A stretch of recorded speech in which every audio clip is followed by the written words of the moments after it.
Bonjour, merci d'avoir choisi A24 News pour vous informer. Avec moi sur ce plateau, Yael Bornstein. Bonjour Yael. Bonjour Nathalie. Merci de nous avoir rejoints ce matin. Michael Barzoar, merci infiniment d'avoir accepté notre invitation. On va tout de suite voir ce que disent les journaux israéliens et au Moyen-Orient.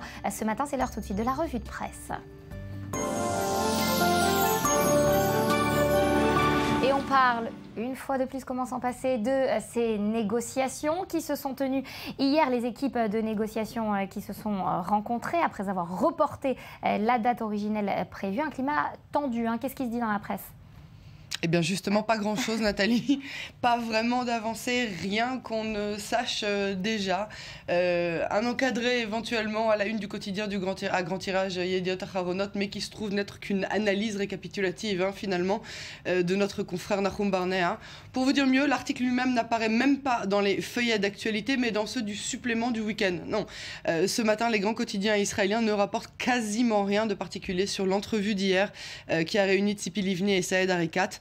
Le quotidien gratuit pro-gouvernemental israélien rapporte tout de même un bref compte-rendu de cet entretien qui a eu lieu en présence de l'émissaire américain Martin Indyk. Aucune progression, aucune nouveauté n'ont été enregistrées.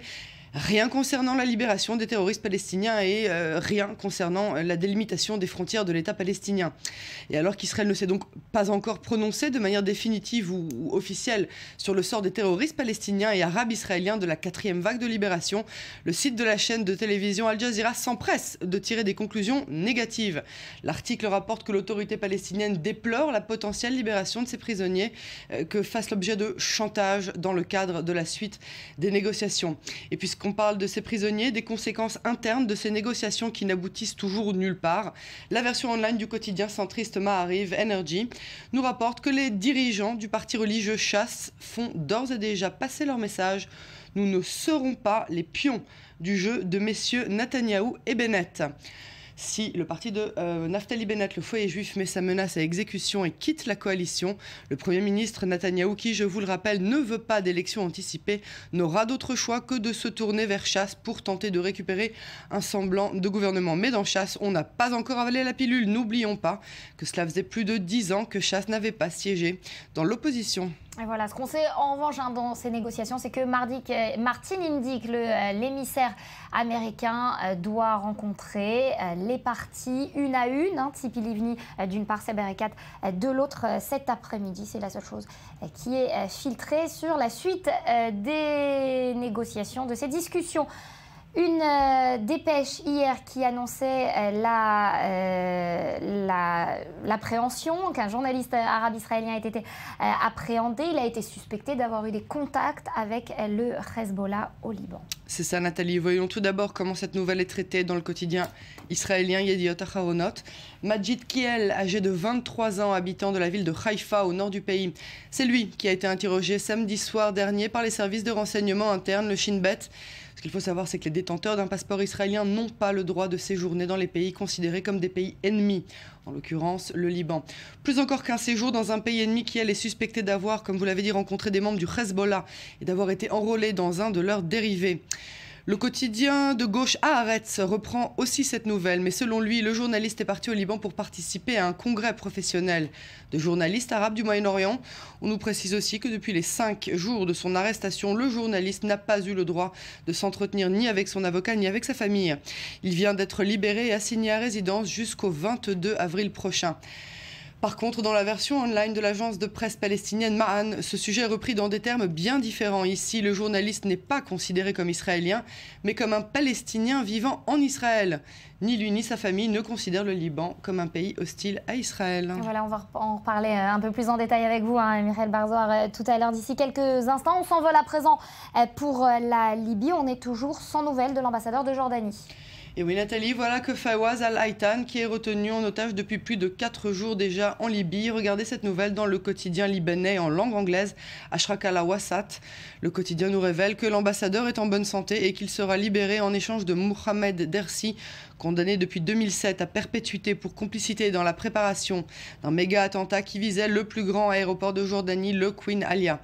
L'avocat de Mercier est déjà en route vers Tripoli pour tenter de négocier la libération des 2 hommes. Affaire à suivre. Affaire à suivre, mais on va prendre un peu de hauteur pour cette fin de revue de presse. Un nouveau clin d'œil qui nous vient de l'espace et une nouvelle planète qui a été découverte. Et oui, regardez ces images que nous avons choisies dans Haaretz. Cette planète s'appelle Kepler F186 et elle se trouve à une distance d'un astre solaire suffisante pour que la vie et l'eau puissent subsister. Selon les études des chercheurs de la NASA, sa constitution ressemblerait à celle de la Terre et donc les conditions de vie y sont probablement similaires. Par contre, sa révolution ne dure que 130 jours et pas 365 comme chez nous. Et il est très probable qu'elle soit beaucoup plus ombragée que la Terre. Du coup, ça serait à éviter pour les frileux. Et puisqu'elle ne se trouve qu'à 500 années-lumière de notre planète, alors pourquoi pas un petit week-end de ski d'ici quelques années? Eh bien oui, voyons, pourquoi pas. Une fois que ce sera démocratisé. Merci beaucoup, Yael, pour cette revue de presse du Moyen-Orient. L'Ukraine, ça fait aussi les gros titres de la presse ce matin. On a assisté hier aux pourparlers internationaux sur la situation dans ce pays. À la table des négociations, la Russie, les États-Unis, l'Union européenne et puis la première concernée, l'Ukraine, avec un objectif: endiguer cette escalade de confrontation armée. Le moins qu'on puisse dire, c'est que pour l'heure, la tension continue et monte d'un cran dans le pays. Regardez. Nouveau heurt dans l'est de l'Ukraine. Plus de 300 manifestants pro-russes ont mené l'assaut ce jeudi contre la garde nationale ukrainienne à Marioupol, dans le sud-est du pays. Ils ont ouvert le feu, lançant des cocktails Molotov contre les forces ukrainiennes. L'attaque a été repoussée par les forces de Kiev. Des dizaines d'assaillants ont été capturés et beaucoup d'autres blessés. Désormais, les sympathisants pro-russes attendent l'aide de Moscou. Je voudrais vraiment que les forces russes viennent à l'Est et nous protègent contre les attaques de la junte de Kiev, parce que nous pensons que notre pays, l'Ukraine, qui est maintenant uni, est en fait divisé, et cette division est très profonde.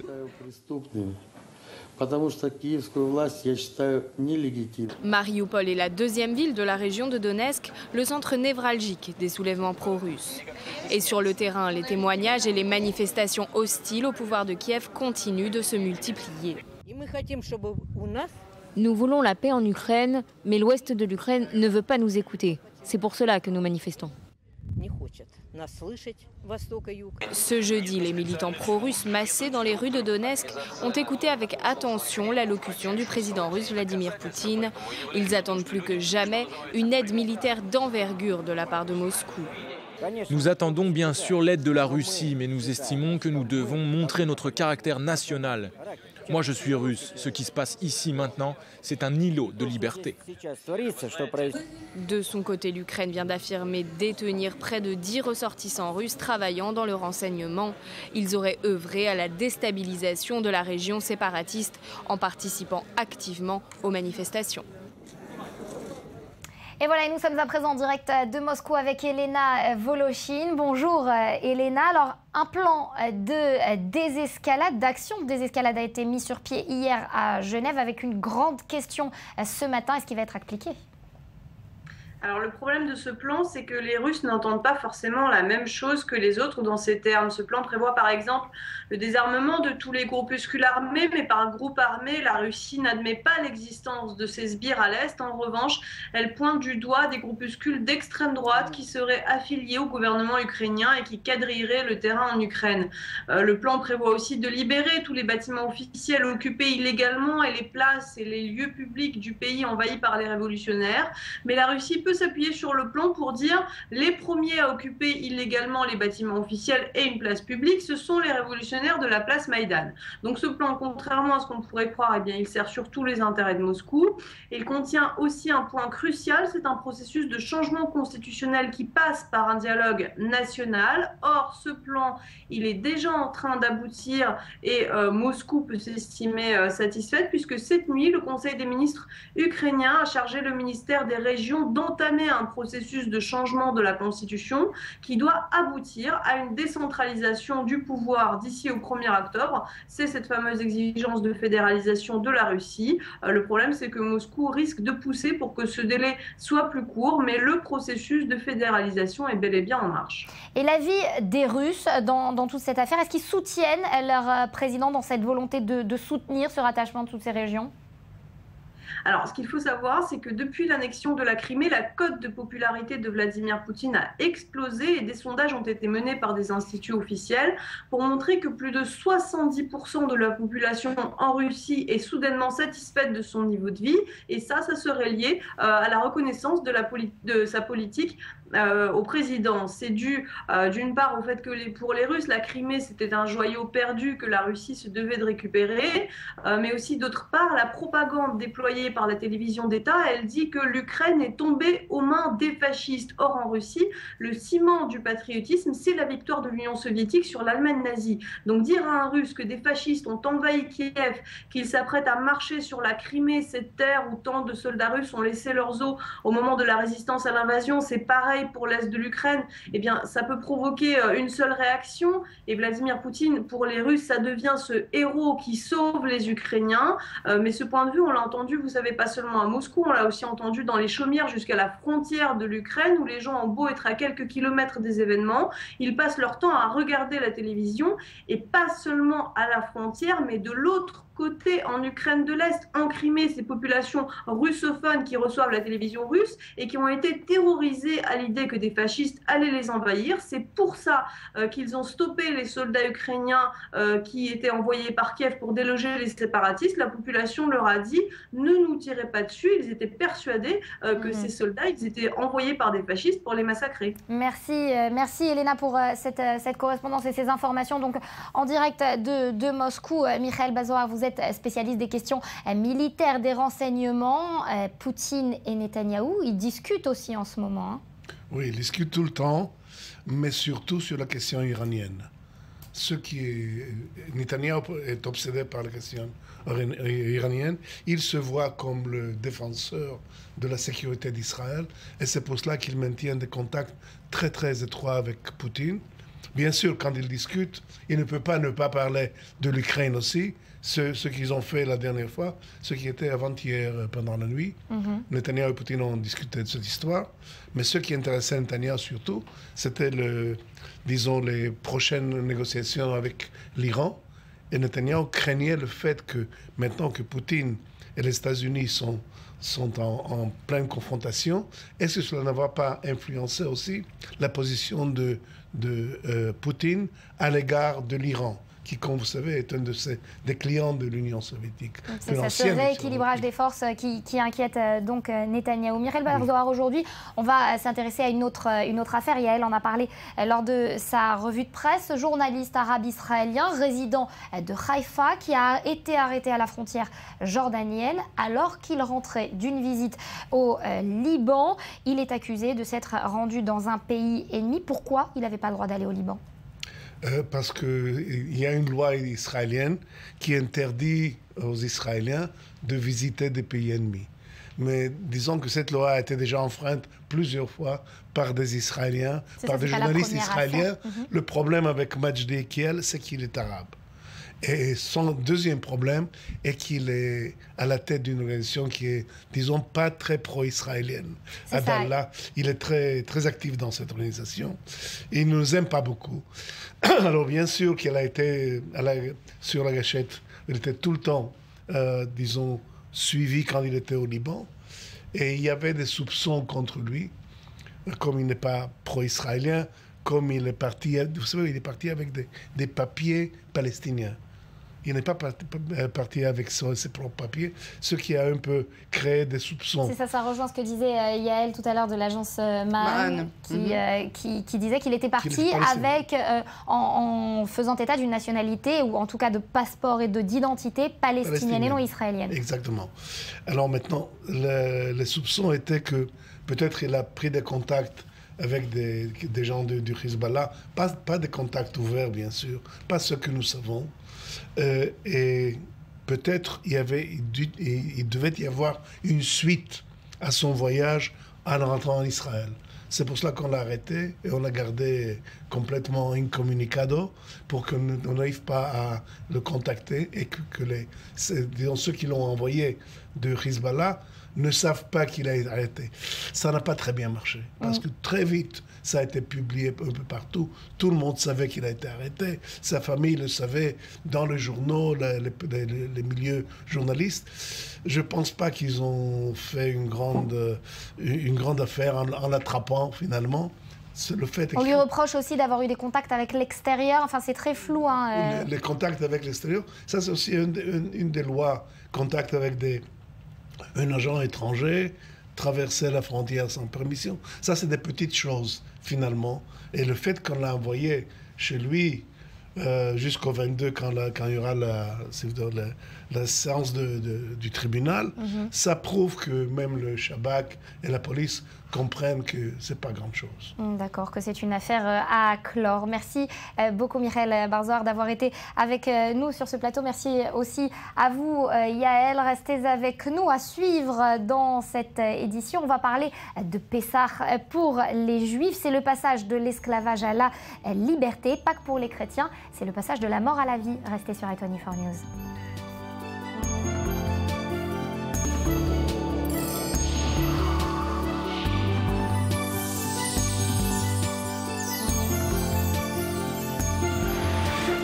Retour sur le plateau du Morning d'i24 News. Merci à vous d'être au rendez-vous. On va tout de suite prendre la direction du continent africain. On va parler de l'Algérie à présent. Et s'il ne fallait retenir qu'une chose de ces élections algériennes d'hier, eh bien, on retiendrait peut-être cette image, celle d'un Abdelaziz Bouteflika qui vient voter en fauteuil roulant. On va faire le point sur la journée d'élection d'hier. On en reparle juste après.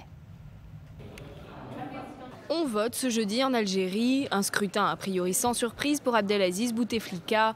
Il devrait être réélu pour un 4e mandat de 5 ans. Diminué en fauteuil roulant, le président sortant s'est rendu aux urnes. Il a d'ailleurs exhorté les Algériens à faire de même. Mais dans les rues d'Alger, la tension augmente. Des rassemblements des membres du mouvement Barakat, ça suffit en arabe, font craindre des heurts avec les forces de l'ordre, armées de kalachnikov ou de fusils à pompe. Hostile à un 4e mandat d'Abdelaziz Bouteflika, il manifeste contre l'élection qu'il juge truquée. Nous avons fait ce sitting pour dénoncer et dire qu'on rejette cette mascarade électorale et ces gens qui ne nous laissent pas s'exprimer dans notre pays, alors que vous êtes en train de voir que nous sommes des gens qui manifestent pacifiquement. On n'appelle pas pour une révolution, on n'appelle pas pour faire des problèmes ou quoi que ce soit pour le pays. Nous sommes des gens pacifiques et on appelle pour le changement et pour la liberté du pays. Et merci. Une désillusion largement partagée par de nombreux Algériens, à tel point que certains n'ont même pas pris la peine d'aller voter. Je ne vote pas. Pourquoi voter? Pourquoi? Les premiers résultats de l'élection présidentielle devraient être proclamés officiellement vendredi prochain. Voilà, donc on va écouter à présent les Algériens. Qu'en disent-ils? Que disent-ils de ces élections et de ce résultat plus ou moins connu d'avance? On les écoute. Bouteflika, si Dieu le veut, il sort. Si Dieu le veut. Moi, je ne vote pour personne. J'attends du président qu'il arrange le pays. On est libre. On cherche la paix pour tout le monde. Ou vive l'Algérie, vive l'Algérie. Je ne vote pas. Pourquoi voter? Pourquoi? Je vais encore si j'avais si j'avais ma carte, je donnerais ma voix à Ali Ben Felice. Mais la fraude, peut-être que ma voix va aller chez Bouteflika. Qui peut savoir? Ce que j'attends du prochain président, quel qu'il soit, Bouteflika ou autre, je n'attends rien. Ce que j'attends, je l'attends de Dieu. Depuis 1962, on n'a rien eu. J'attends du prochain président une vraie démocratie, une justice indépendante et une bonne gouvernance. Voilà, et nous sommes en ligne à présent avec Elisabeth Chemla, directrice de programme de recherche sur le Maghreb. Bonjour, merci d'avoir accepté de répondre à nos questions. Alors, juste avant de vous avoir par téléphone, on entendait cette femme qui disait « Non, moi je ne vais pas voter, le résultat est connu d'avance, ça ne sert à rien ». Est-ce qu'on sent une certaine résignation finalement à ce scrutin donné d'avance ? Si c'est à moi que vous posez la question, moi c'est Mansouria Mokessi. Elisabeth Chemla ? Non. Mansouria Mokessi. Pardon, excusez-moi, je vous repose cette question. Donc, est-ce qu'on a le sentiment, et les Algériens... Non, j'ai bien entendu la question. Je voulais juste savoir si c'était à moi qu'elle était adressée. Oui. Parce que je ne suis pas Elisabeth Chemla, je suis Mansouria Mokessi, chercheur associé à ICFR. Voilà, rectification est faite. Merci. Voilà. Oui, eh bien écoutez, effectivement, j'ai entendu très brièvement donc les interviews que vous avez. Il est clair qu'il y a un large sentiment de résignation, de fatalisme. Les Algériens semblent ne rien attendre de cette élection, comme ils ne semblent ne rien attendre de leurs dirigeants de manière générale. Est-ce que, on l'a entendu, des heurts ont éclaté hier entre gendarmes et habitants hostiles au vote. Est-ce qu'on peut s'attendre à des violences après l'annonce des résultats? Alors, après l'annonce des résultats, on peut s'attendre à beaucoup de choses.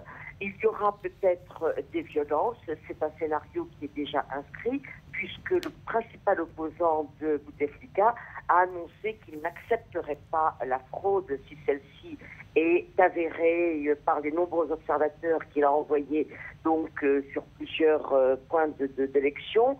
Une fraude qui a été au centre de toute la campagne, parce que d'abord c'est une tradition et que par ailleurs M. Benfri sait très bien de quoi il parle, puisqu'on a eu des révélations récemment montrant que lui-même avait orchestré la fraude au bénéfice de Bouteflika lorsqu'il était au gouvernement. Donc s'il y a véritablement fraude prouvée, il peut pousser un petit peu à une réaction violente. Maintenant, les heurts qu'on a vus sont en fait très sporadiques, des petites choses limitées ici ou là, du fait de l'exaspération de certains jeunes et d'un mouvement qui n'a pas eu la mobilisation et la reconnaissance qu'il espérait. Mais à part ça, on peut peut-être s'attendre à un plus grand débat sur tous les sujets qui n'ont pas été adressés pendant cette campagne et qui sont des véritables défis que l'Algérie doit relever. Merci Mansouria Mokessi pour ces explications. Désolée pour ce malentendu. Merci en tout cas à vous pour votre éclairage. Merci, au revoir.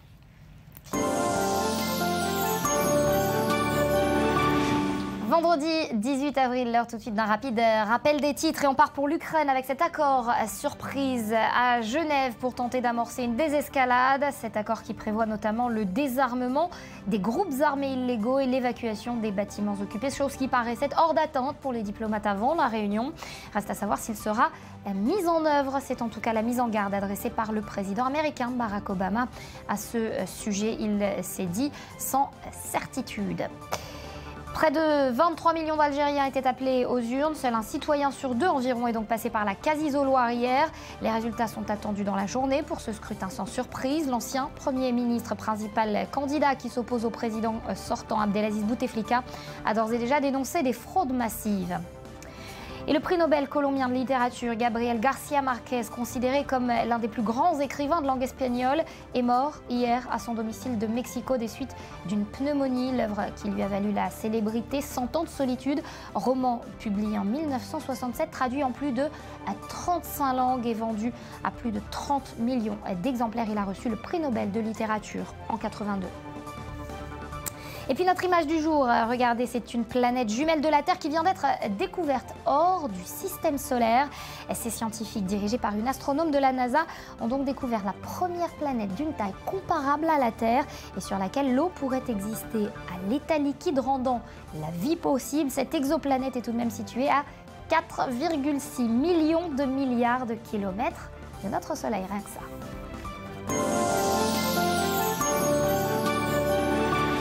On va parler parler à présent de la situation des chrétiens en Orient. On va parler également de la Pâque juive et de la Pâque chrétienne. Avec moi sur ce plateau, Florence Taubman, bonjour. Merci de nous avoir rejoints. Jean-Marie Alafort, merci également à vous de votre présence. Alors, on va commencer tout de suite, Florence, par ce cri d'alarme sur le sort des chrétiens de Palestine. Il a été envoyé aux églises du monde entier pour être lu pendant les messes de Pâques. De quoi s'agit-il très exactement? Pendant la semaine de Pâques, plus exactement. Il s'agit donc d'un appel appelant à aider les chrétiens palestiniens. Alors cet appel émane d'un groupe de chrétiens palestiniens qui a lancé un appel en 2009 avec un document qui s'appelait Kairos Palestine et qui, si vous voulez, se situe à la fois sur un plan théologique, spirituel et politique. Et c'est ce qu'on retrouve dans ce cri d'alarme à propos de Pâques, puisqu'il y a un message spirituel de la part du patriarche Théophile III de Jérusalem. Il y a également un message de l'évêque luthérien Younan, qui est le président de la Fédération luthérienne mondiale. Et il y a également des témoignages. Et alors, tout cela avec des informations sur la situation des chrétiens, notamment à Jérusalem. Alors c'est ça, il y a une phrase que je vais reprendre. Vivre dans l'espérance, dans une situation sans espoir. C'est l'une des phrases que j'ai lues dans ce cri d'alarme. Jean-Marie Alafort, est-ce que selon vous, ça résume bien la situation des chrétiens ici? Non, ça ne résume pas la situation des chrétiens ici, parce qu'en fait, ce document est ciblé sur un groupe tout à fait particulier de chrétiens qui vivent dans certains endroits des territoires palestiniens. Jérusalem, je ne suis pas du tout sûr que le document reflète la réalité. Et pour ce qui concerne en fait de la majorité des chrétiens ici en Terre Sainte, si on parle donc d'Israël, la majorité des chrétiens habitent en fait en Israël, c'est-à-dire donc en Galilée, dans le sud, etc. Donc on voit très bien que ça ne correspond absolument pas à cette réalité. On a ici, si vous voulez, un document qui en même temps dit, voilà, il y a quelques groupes de chrétiens ou quelques chrétiens qui vivent dans une situation difficile. C'est intéressant de voir qu'on ne mentionne pas assez, à mon goût, les chrétiens de la bande de Gaza, par exemple, qui sont véritablement des chrétiens dans une situation difficile aujourd'hui. Et on ne voit pas, en fait, l'ensemble de la réalité. Le monde chrétien, ici, est extrêmement pluriel. Il y a énormément de groupes différents. Et encore une fois, la majorité des chrétiens ici vit en Israël et pas en Palestine. Donc on a l'impression, quand on lit ce document, que finalement, la communauté chrétienne ici est en très grande souffrance. Alors, il y a de la souffrance, il y a de l'incompréhension, y compris de la part du gouvernement israélien, qui ne connaît pas en fait cette réalité chrétienne. Donc on a évidemment des problèmes qui sont liés donc à cette réalité. Mais dans l'ensemble, la communauté chrétienne ici vit plutôt bien. Vous corroborez, Florence? Alors, je ne connais pas suffisamment la réalité israélienne pour dire comment vit la communauté chrétienne. Ce que je peux dire, cependant, c'est qu'un tel document me semble assez dangereux sur le plan idéologique, parce qu'il va être en effet largement envoyé à des gens qui ne connaissent pas la situation, et ça noircit le tableau. Ça, c'est clair. Et surtout, il y a un mélange de styles qui me semble tout à fait injuste et injustifié, puisque derrière un message spirituel, en fait, se cache un appel politique à participer à la campagne de boycott international. Et c'est puisque c'est sur cela que se termine le document. En fait. C'est ça, donc manier avec prudence ce document, politisé et trop partial. Oui, et éventuellement faire en sorte que les gens soient mieux informés sur la réalité de la situation, des différentes situations des chrétiens israéliens et palestiniens. Alors justement, nous, on va tenter de relier des points un petit peu sur ce plateau et d'informer un peu mieux. On va parler de la Pâque juive et de la Pâque chrétienne. Quels sont les points de raccord entre ces deux événements? Alors, le point de raccord, c'est Jésus, le Christ des chrétiens, puisqu'il était juif, et comme je le dis souvent, étant donné que les chrétiens confessent sa résurrection, il est vivant aujourd'hui, donc il est toujours juif. Et dans les Écritures, dans les Évangiles, c'est lors de la... Enfin, Jésus vient à Jérusalem, puisque c'est une des 3 fêtes de pèlerinage où on doit venir à Jérusalem. Il vient à Jérusalem pour Pessah avec ses disciples. Et c'est lors du dernier... du Seder, on ne sait pas exactement, parce que ce n'est pas précisé dans les Évangiles exactement, mais c'est ce qu'on devine en tout cas. C'est lors du Seder qu'il institue ce qui va devenir l'Eucharistie pour les chrétiens. Et c'est-à-dire la communion au pain et au vin. Et c'est dans cette nuit-là qu'il va être arrêté. Et ensuite, le lendemain, qu'il va subir son procès. Alors, on voit comment l'histoire chrétienne s'enracine, en fait, dans l'histoire juive.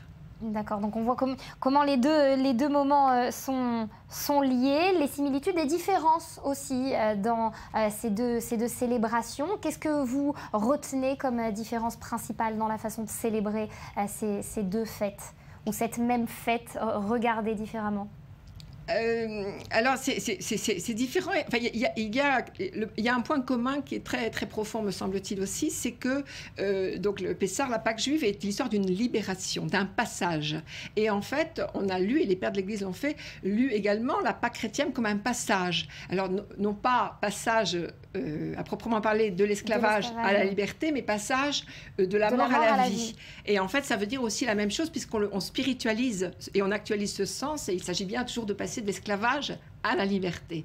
Alors pour les célébrations, évidemment, c'est tout à fait différent, puisque la Pâque juive se vit sur 8 jours, et en fait c'est un temps de festivité, tandis que dans la Pâque chrétienne, dans la semaine de la Passion, on passe bien sûr par le jeudi saint, où c'est le dernier repas de Jésus avec ses disciples, et puis par le vendredi saint, où il y a la mort sur la croix, et donc par là aussi le samedi saint, où on est devant, si vous voulez, la mort, la douleur et l'absurde, avant d'arriver au matin de Pâques, qui est le matin de la résurrection.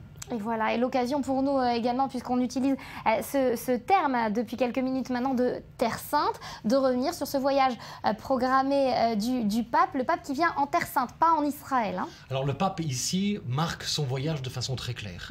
Il vient ici dans une perspective religieuse, de rencontrer l'autre, et ceci est très très intéressant. Il vient pas ici, il aurait bien aimé comme pape se passer de toutes les rencontres diplomatiques, chefs d'État, etc. On voit très bien que ce n'est pas du tout sa préoccupation. Pour lui, ce qui l'intéresse, c'est justement de créer des ponts, des liens. Alors évidemment, il va avoir une rencontre extrêmement importante avec le patriarche de Constantinople, qui va être un des grands sommets de ce voyage. Et puis, il va y avoir la rencontre avec donc, des rabbins, avec donc, le peuple juif, et également donc, avec des musulmans. On voit bien ici que ce voyage est peut-être beaucoup plus que celui de ses deux prédécesseurs, marqué sous le signe de l'interreligieux, en fait, de la rencontre de l'autre, et je crois que c'est une des marques en fait de ce pape actuel. La rencontre avec l'autre, ce sera à suivre également sur notre antenne. Merci beaucoup à vous deux d'avoir été avec nous ce matin sur ce plateau. Dans quelques instants, on va parler du roi de la greffe. Restez sur i24 News.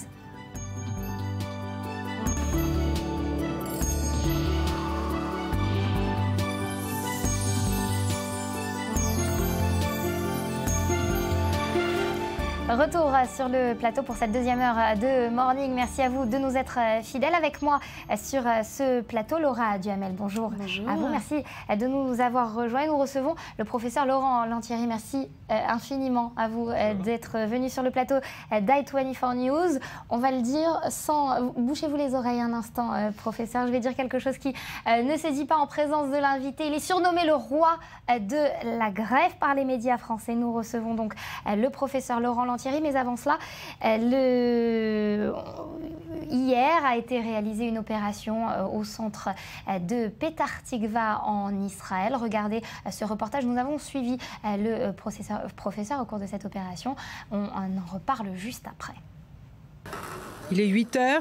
L'équipe de chirurgie maxillofaciale du centre médical Rabin à Petah Tikva reçoit un visiteur de renom. Il s'agit du professeur Laurent Lantieri, spécialiste de reconstruction maxillofaciale à l'hôpital Georges Pompidou à Paris et à l'origine d'une des premières greffes de visage au monde. Il est arrivé en Israël il y a quelques jours. Les chirurgiens français et israéliens doivent réaliser ensemble une opération complexe. Le professeur Raphaël Feinmesser, chef du service ORL du centre Rabin, le reçoit dans son bureau.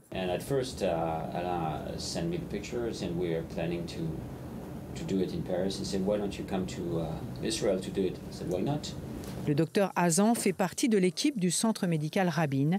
C'est lui qui a initié la collaboration avec le professeur Lantieri et lui a proposé ce cas difficile. Ce patient a été opéré pour un cancer de la joue et du maxillaire avec succès. Aujourd'hui, il est question de rétablir sa qualité de vie. Les chirurgiens vont prélever sur le patient un fragment d'omoplate et de peau qu'ils vont ensuite greffer sur le visage. C'est ce qu'ils appellent un lambeau. Un lambeau que le professeur Lantieri va réaliser aujourd'hui et qui est un lambeau extrêmement difficile puisqu'il s'agit de reconstruire en même temps l'os, en même temps la peau et en même temps l'intérieur. L'opération va bientôt commencer. Le professeur Lantieri se prépare. Pour l'instant, il n'y a pas de différence par rapport à chez nous. C'est comme un bloc partout au monde, avec des gens professionnels qui font leurs tâches, avec des infirmières qui préparent, avec des anesthésistes qui ont endormi le patient est correctement installé, on pose des questions, il y a une checklist qui est faite avant. C'est dans tous les blocs du monde, maintenant c'est à peu près la même chose. La seule chose, c'est que je ne comprends pas trop tout ce qu'ils disent quand ils se parlent entre eux, mais c'est à peu près tout. L'opération va durer 6 heures, un type de collaboration qui n'est pas rare entre la France et Israël. Nous avons de bonnes relations et depuis longtemps avec la France. Dans le domaine ORL, cela dure depuis 5 à 7 ans, je pense. Il s'agit d'une bonne coopération. Si nous avons un patient difficile, nous pouvons prendre notre téléphone et dire au professeur Lantieri, nous avons ce problème-ci ou nous avons ce problème-là. Cette collaboration pourrait-elle porter bientôt sur une greffe de visage en Israël ? Je ne sais pas si cela sera bientôt. Cela dépend de notre capacité et de notre rapidité à intégrer son enseignement. J'ai le sentiment que nous aurons besoin de son aide un bon moment avant d'être capables de faire une greffe du visage par nous-mêmes. Alors, professeur Lantieri, ça se passe comme ça, on décroche le téléphone, on vous appelle à la rescousse ? C'est pas à la rescousse parce que je pense que les chirurgiens israéliens sont parfaitement capables de faire de la chirurgie de très haute qualité. Ce qui est intéressant, c'est justement d'avoir une coopération, c'est d'avoir des équipes qui ont une approche différente et complémentaire sur des points difficiles. Justement, comment elle se passe cette coopération? Vous entendez au cours du reportage dire ça se passe comme ça chez nous aussi, jusque-là, pas de la chirurgie, changement. les principes de la chirurgie sont à peu près les mêmes dans le monde entier. Vous coupez un vaisseau, ça saigne, vous le coagulez, il ne saigne plus. Il faut savoir disséquer, il faut savoir prendre. Et puis il y a des techniques que l'on apprend ou des techniques que l'on développe ou des techniques dont on a l'habitude. Et les chirurgiens, ceux que j'ai rencontrés, n'ont pas été formés dans les mêmes écoles où j'ai été formé, n'ont pas la même pratique. Et ça complète bien nos pratiques les uns les autres. Encore aujourd'hui, après toutes vos années d'exercice, vous apprenez certaines choses lors de vos déplacements en Israël ou ailleurs? On apprend toujours. On apprend toujours. D'abord, le contact avec les autres, on apprend toujours. Vous savez, la différence entre un échange commercial et un échange scientifique, c'est qu'un échange commercial, je vous donne $1, vous me donnez $1, on a chacun $1. Un échange scientifique, je vous donne une idée, vous me donnez une idée, on a chacun 2 idées. C'est ça qui fait la richesse de nos échanges. La richesse et la coopération. On va revenir également sur ces différences entre chirurgie esthétique et chirurgie réparatrice. Est-ce que vous ressentez cette différence de mission à chaque fois au cours de chacune de vos opérations? Alors, la chirurgie plastique en général, qu'elle soit purement esthétique ou qu'elle soit reconstructrice, c'est une chirurgie de qualité de vie. Il y a de la chirurgie vitale, la chirurgie hépatique, la chirurgie cardiaque, où on sauve la vie des gens, la chirurgie cancérologique. Il y a de la chirurgie fonctionnelle, la chirurgie orthopédique qui permet de marcher. Et il y a de la chirurgie de qualité de vie. Alors, il y a la différence entre la chirurgie esthétique pure et la chirurgie reconstructrice, c'est que moi, je m'adresse à des patients dont la qualité de vie a été altérée par une pathologie, par un cancer, par un traumatisme, par un attentat, par une explosion, par une brûlure, alors qu'en chirurgie esthétique, les gens ont un sentiment d'avoir la qualité de vie altérée parce que l'évolution de l'âge, parce qu'ils trouvent qu'ils ne sont pas aussi beaux que ce qu'il y a dans les magazines, mais c'est uniquement un confort. Mais les principes restent les mêmes. Les principes restent les mêmes, mais est-ce que vous sentez en Israël ce besoin forcément d'avancer dans ce genre de chirurgie? Vous le mentionniez, les attentats, ça fait partie du quotidien en Israël. Alors, dans le monde entier, il y a une demande de plus en plus importante de chirurgie plastique. D'abord, la demande de chirurgie esthétique est extrêmement importante. Il y a une demande d'amélioration de la qualité de vie. Et en chirurgie reconstructrice aussi. Il y a quelques années, on se contentait de traiter un cancer. Et puis on enlevait un sein, et puis on ne faisait plus rien. Et puis contentez-vous de ça. Aujourd'hui, dans le monde entier, quel que soit le niveau économique, on sent que c'est important d'améliorer la qualité de vie des patients et non seulement d'améliorer leur vie. Ça ne sert à rien de rajouter des années à la vie si on ne rajoute pas de vie aux années. Vous sentez ce rôle quand vous rencontrez ces patients, ce rôle quasi divin, ce regard peut-être plein d'espérance qu'ils mettent en vous? Alors le rôle divin, vous savez, la différence entre Dieu et un chirurgien, c'est que Dieu ne se prend pas pour un chirurgien. Donc ça fait une grosse différence. Non, il n'y a pas de... moi, je suis un artisan. J'ai un savoir-faire que j'ai développé par des heures et des heures de travail, que j'ai développé aussi avec des coopérations, en allant à droite et à gauche, et j'essaye de le transmettre. Je reste un professeur d'université. je suis universitaire et pour moi, ce qui est important, c'est l'enseignement, c'est de communiquer, c'est de transmettre le savoir, de développer des nouvelles techniques pour traiter des patients qui n'avaient pas de solution, comme les greffes de visage. On dit greffe de face, parce que la technique, c'est la greffe de face pour réparer un visage. En français, il y a deux mots. Je ne sais pas si en hébreu, il y a deux mots, ou si en anglais, il y a qu'un seul mot, the face. Mais c'est important. Nous greffons des faces pour réparer des visages. Ça, c'est vraiment important de savoir que développer ces techniques nous permet ensuite de les transmettre et d'améliorer la vie des patients. La transmission et la coopération. Merci beaucoup, en tout cas, d'avoir accepté notre invitation sur ce plateau et merci de vous être rendu dans notre joli pays. On va passer à présent à tout à fait autre chose. Jason Njoku, ce nom ne vous dit peut-être rien. C'est le nom pourtant d'un jeune millionnaire de 33 ans, l'un des plus prometteurs du continent africain. On regarde. Jason Njoku incarne l'Afrique qui réussit. Pourtant, son parcours n'a pas été un long fleuve tranquille. Élevé dans un quartier pauvre de l'Est londonien, il parvient à décrocher un diplôme en chimie. Mais sa vraie passion va pour Nollywood, le cinéma issu du Nigeria. Une passion qui va le ramener à ses racines. Son idée, faciliter la distribution de ses films via Internet, la plupart gratuitement. Notre idée était très simple. Nous voulions juste prendre les films de Nollywood et les mettre en ligne. Ce fut complexe à mettre en place, mais l'idée de départ est très simple. Nollywood, une industrie qui se place à la 2e place mondiale, juste derrière Bollywood et devant Hollywood, avec 1500 à 2000 films produits par an. Avec des bureaux à Lagos, Johannesburg, New York et Londres, Jason Njoku espère faire profiter de ses services à un maximum de clients en Afrique comme sur d'autres continents. Les Africains hors d'Afrique restent très connectés au continent africain, surtout la première et la deuxième génération d'immigrés qui ont encore des frères et des sœurs et des amis qui les relient à l'Afrique. Le cinéma nigérian leur donne une idée de ce à quoi ça ressemble dans leur lieu d'origine. Et pour les utilisateurs africains de cette plateforme, les films ont été compressés pour permettre de s'adapter aux connexions Internet, pas toujours très rapides. Et cerise sur le gâteau, l'accès à la plupart des films reste gratuit, la plateforme étant financée en majorité par la publicité.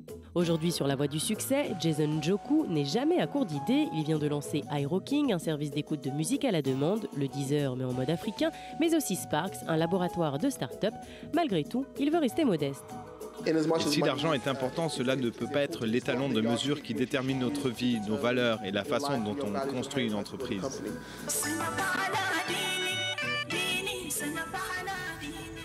Et voilà, on passe à présent à l'actualité. Au Congo, Laura, c'est vous qui nous y emmenez, ou quand la pub permet de faire connaître des gens, des mouvements, des personnes tout simplement inattendu.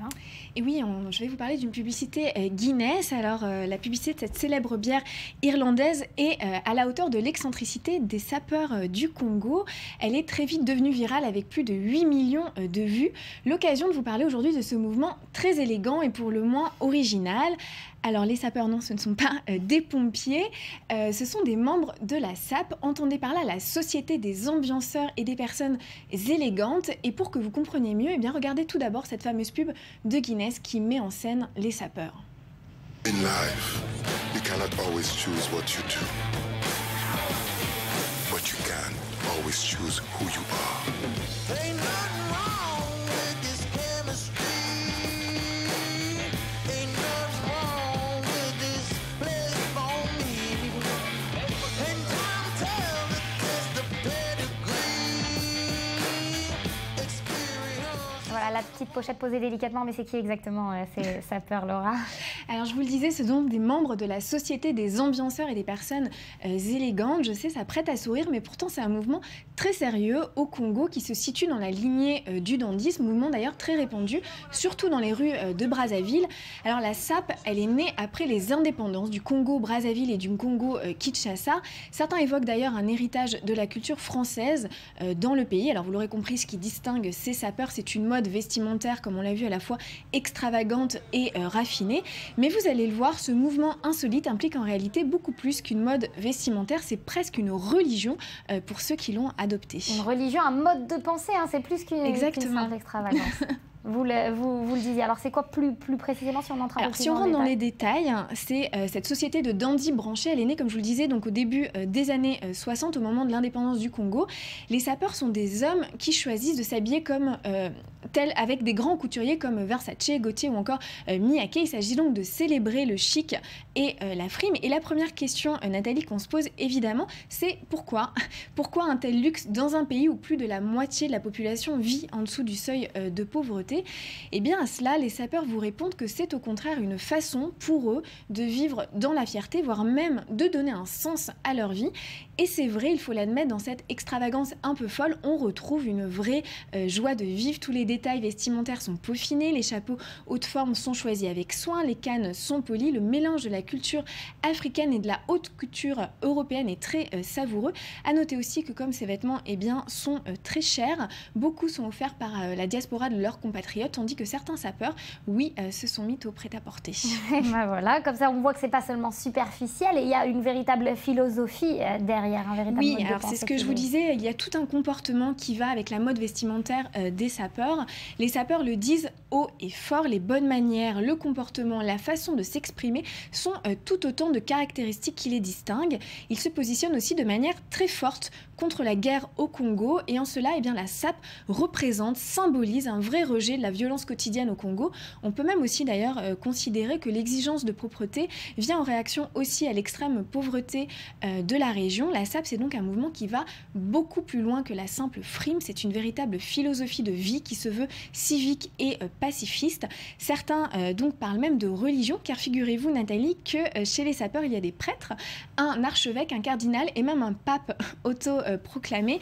Tout cela donc sans une certaine mégalomanie. Et regardez tout de suite justement un extrait du documentaire que Guinness leur a aussi consacré.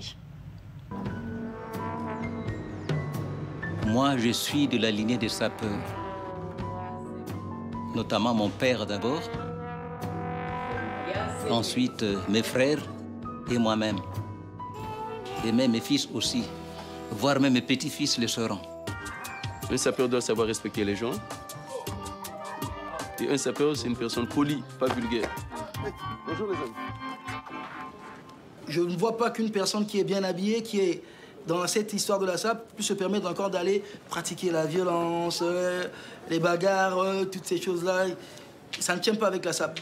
Donc la paix est de beaucoup pour notre SAP, effectivement. Et regardez, dernièrement, quand il y a eu la guerre, on a tous abandonné la SAP, on est partis.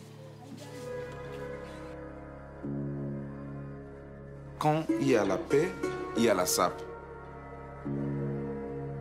Et quand il y a la paix, il y a la vie.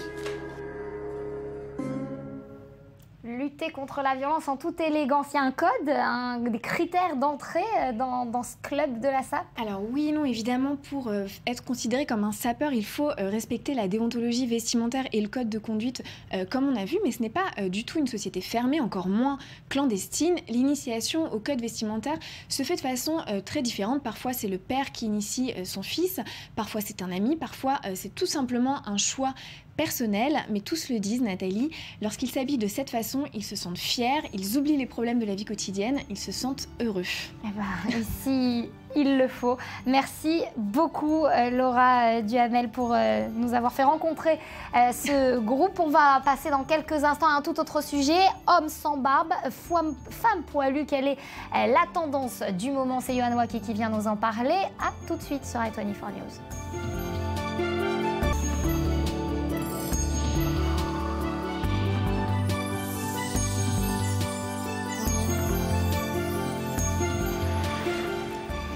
Bienvenue sur i24 News. Merci de nous rejoindre pour la dernière partie de ce morning, le dernier de votre semaine. Avec moi sur ce plateau, Marie Chek. Bonjour. Bonjour. Merci de nous avoir rejoint. Yohan Waki, merci à vous aussi. Yohan, je m'attendais ce matin à vous voir sans la barbe. Non, pas pour moi. Pas pour vous. Bon, bah, d'accord, vous comprendrez pourquoi plus tard je dis ça. Marie, on va parler ce matin sculpture en céramique, mais pas seulement de l'art, des bijoux, de l'habillement, un peu tout mélangé.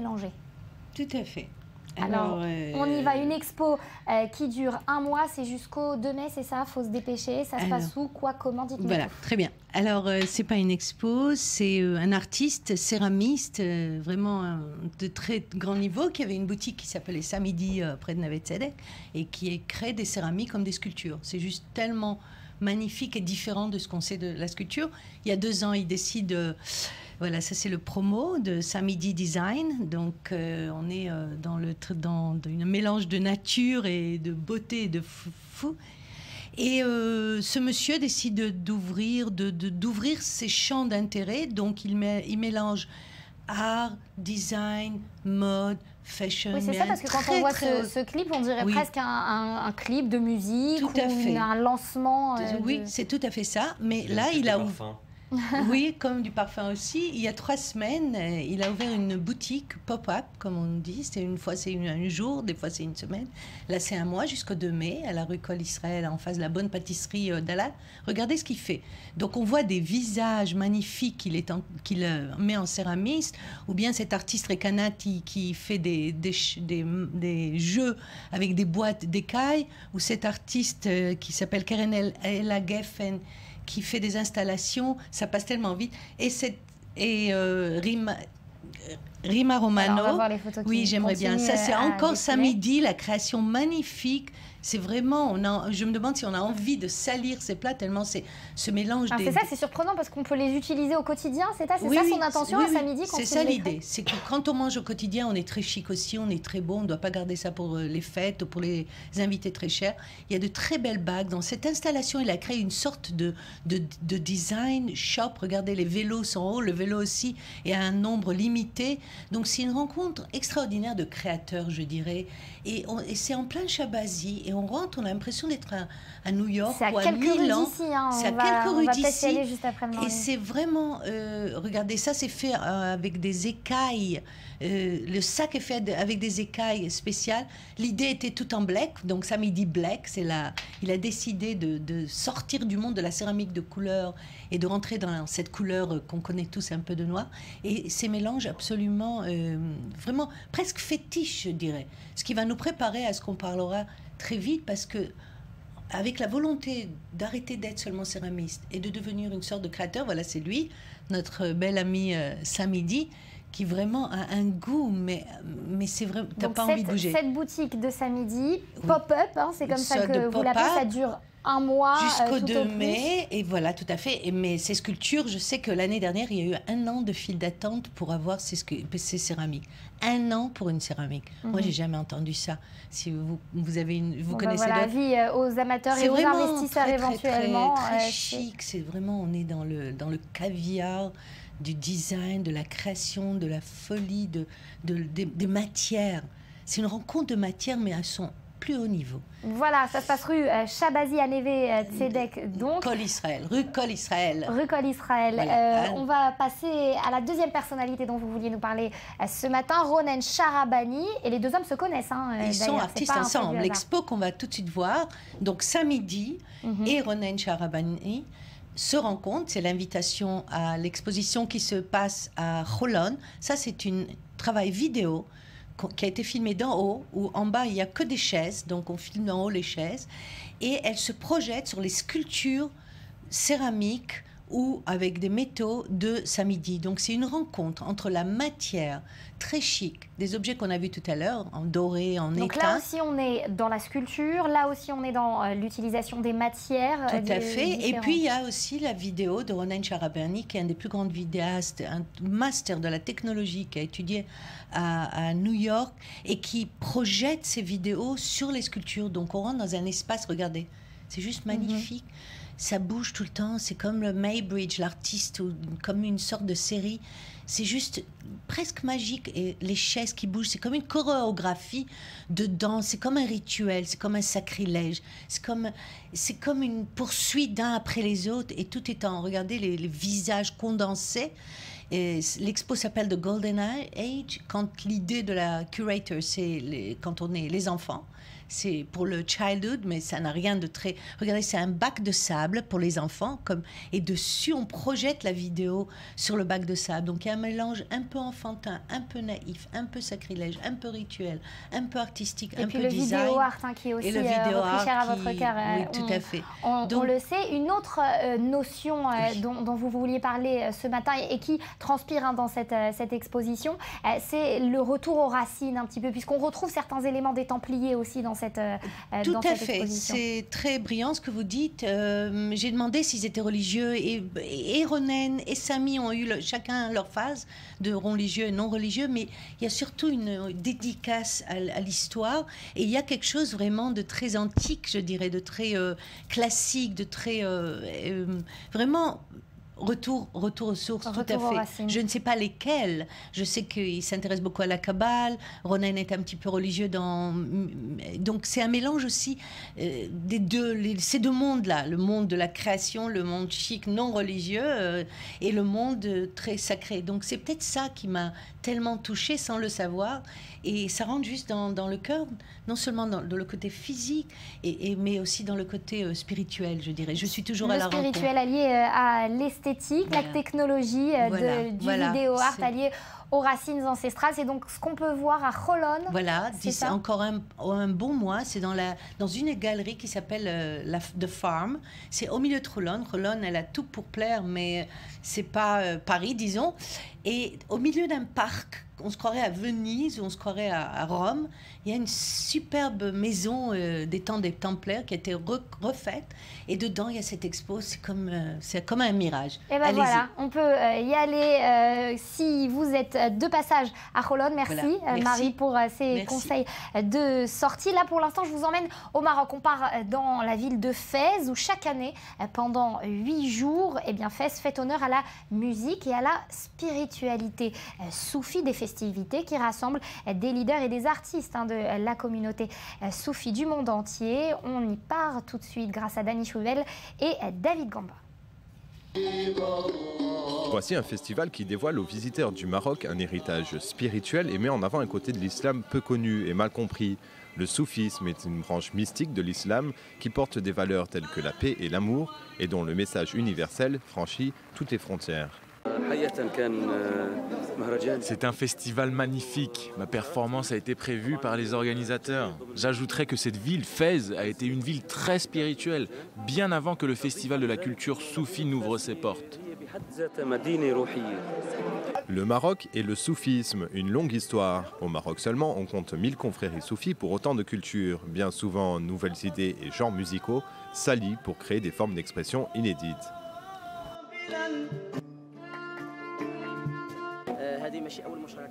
Ce n'est pas la première fois que je participe à ce festival. J'habite Fès et j'y participe chaque année. Mais cette fois, j'offre quelque chose d'inédit, la création d'un flamenco soufi marocain et andalou.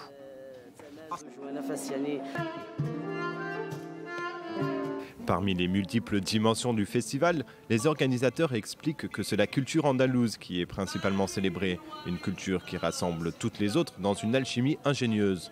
Pendant plus de 8 siècles, y étaient réunis Arabes, Ibères, Romains et Visigoths, brassant Orient et Occident et favorisant la communion des différentes religions monothéistes. C'était magnifique, c'était une soirée inoubliable. On a pu entendre des chansons magnifiques qui nous ont enchantés, qui nous ont réjouis, qui nous ont émus. Et nous avons été très émus par donc, le chanteur syrien. Et nous sommes vraiment très heureux d'avoir passé une excellente soirée.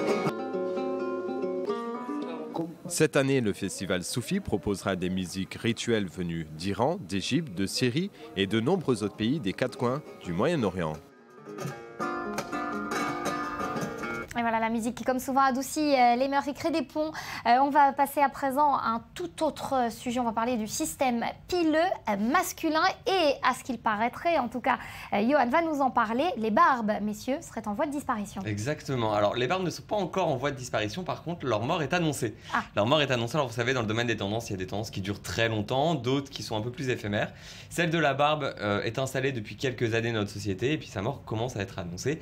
Alors, il semblerait que des chercheurs de l'université de Sydney, enfin ça c'est sûr, c'est pas il semblerait, des chercheurs de l'université de Sydney se sont penchés sur la dynamique de la tendance de la barbe pour en déduire que la fin de cette tendance arriverait très prochainement. L'explication est très simple. L'expérience consistait à exposer des femmes à des sujets masculins, barbus, non barbus, et les femmes devaient noter leur sexe à pile de 1 à 4. Et les résultats prouvent que les barbus sont moins sexy aujourd'hui qu'ils n'ont pu l'être il y a quelques années. La raison, très simple, plus il y a de barbus, plus l'homme rasé semble séduisant. Ah bah ça vous suit? Ouais, Vous me suivez? je suis tout à fait. Étant donné que la tendance de la barbe fonctionne très bien, on le voit de toute façon, il y a de plus en plus de barbus depuis quelques années, et ben c'est la particularité, la différence qui fait que la séduction est à son maximum. Donc aujourd'hui, il faudrait se raser pour être... Voilà, c'est ça. Et il faudrait se raser pour être séduisant. C'est intéressant, hein, Marie, c'est à noter. Cette remarque, c'est les femmes qui vont être contentes du coup, parce que il faut plus s'épiler, mesdames, voilà. Hein. Ah bah alors, c'est plus séduisant. on pourrait se dire qu'effectivement, si on part de ce principe de la particularité qui devient séduisante, se dire que les femmes qui ne s'épileraient pas rentreraient dans une particularité qui pourrait devenir séduisante pour les hommes. Et en tout cas, c'est un point intéressant puisque c'est le point d'objet du projet du photographe Ben Hopper, un photographe londonien, qui s'est posé cette question et qui a décidé dans son projet... Et qui a dit « Vive la femme à barbe ». Qui n'a pas dit « Vive la femme à barbe », qui a dit « Femme plus poil peut-être égale beauté ». Wow. Et donc, je vous laisse découvrir ces quelques photos qui mettent en avant la beauté de femmes poilues, donc aux aisselles en l'occurrence poilues. Le projet s'intitule Natural Beauty et c'est donc une série de photos composées de femmes poilues, en tout cas en essayant de mettre en avant une certaine esthétique. Et voilà, c'est lancé par notre chroniqueur conso tendance. La tendance de cet été, c'est donc les poils chez la femme et plus de barbe chez l'homme. Plus de barbe chez l'homme. En tout cas, une barbe en voie de disparition. Marie, vous rigolez, mais c'est très sérieux. Non, mais c'est comme si que les femmes devaient jeter leurs poils sur les hommes ou que les hommes Les enlevaient. Voilà, hommes il y a vraiment... C'est toujours ce concept artistique qui vous C'est meut. exactement ça. Ceci dit, c'est pas complètement faux puisque c'est la valse des tendances, les cycles éternels recommencements. Dans les années 80, les hommes devaient être moustachus. Dans les années 90, on a demandé aux métrosexuels d'épiler, d'enlever tous ses poils pour prendre soin de lui. Dans les années 2000-2010, la barbe revient. Enfin voilà, on a de toute façon ce jeu de va-et-vient. On était dans la barbe, c'est tout à fait logique qu'on passe à autre chose très bientôt. Et voilà, on va continuer donc avec cette tendance du moment. J'en profite pour vous présenter un dernier projet qui, toujours sur le sujet de la masculinité, a pour objectif de dénoncer la façon dont les hommes sont élevés aux États-Unis et toutes les conséquences que ça peut avoir sur la société derrière. Le projet est initié par The Representation Project, ça s'appelle The Mask You Live In. Je vous laisse regarder un extrait, on en parle juste après.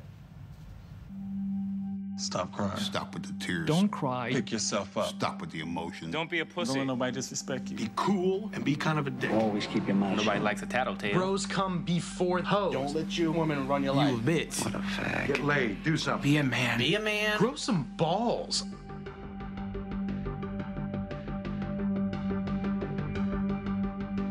The three most destructive words that every man receives when he's a boy is when he's told to be a man. Voilà, donc le projet a pour vocation de dénoncer, en tout cas il se pose la question, comment construisons-nous ou détruisons-nous nos garçons. L'idée est donc de dénoncer les injonctions sociales faites aux garçons dont ils ont du mal à se débarrasser en devenant hommes. Le fondateur nous dit d'ailleurs que les trois mots les plus durs pour un homme qu'il entend quand il est enfant et qu'il le construise, c'est soit un homme, il doit prouver sa masculinité et sa virilité. Aujourd'hui, ça peut effectivement passer par la barbe ou par d'autres preuves physiques ou psychologiques. En tout cas, ce projet est très intéressant. Sur vos écrans, courant 2014. On n'a pas encore de date précise pour le projet documentaire, mais c'est en cours. Bon, en attendant le projet, en tout cas, j'imagine que Marie, vous serez de mon avis. On invite tout le monde à participer et à lire, à relire ce fameux poème de Rudyard Kipling. Tu seras un homme, mon fils. Hein, si vous le connaissez et on l'a lu et relu, c'est peut-être ça qui... C'est peut-être ça. Voilà. Merci beaucoup, Yoann, d'avoir été avec nous ce matin. Merci aussi à vous, Marie. Vous en pensez quoi de toute cette histoire de la masculinité revue à la sauce 2014? Je pense que depuis le féminisme, tout a changé de toutes les façons. Tout est à reconsidérer et redire. La femme a changé, elle est devenue souvent un mec, le mec est devenu souvent une petite femme. Il y a un vrai changement de société.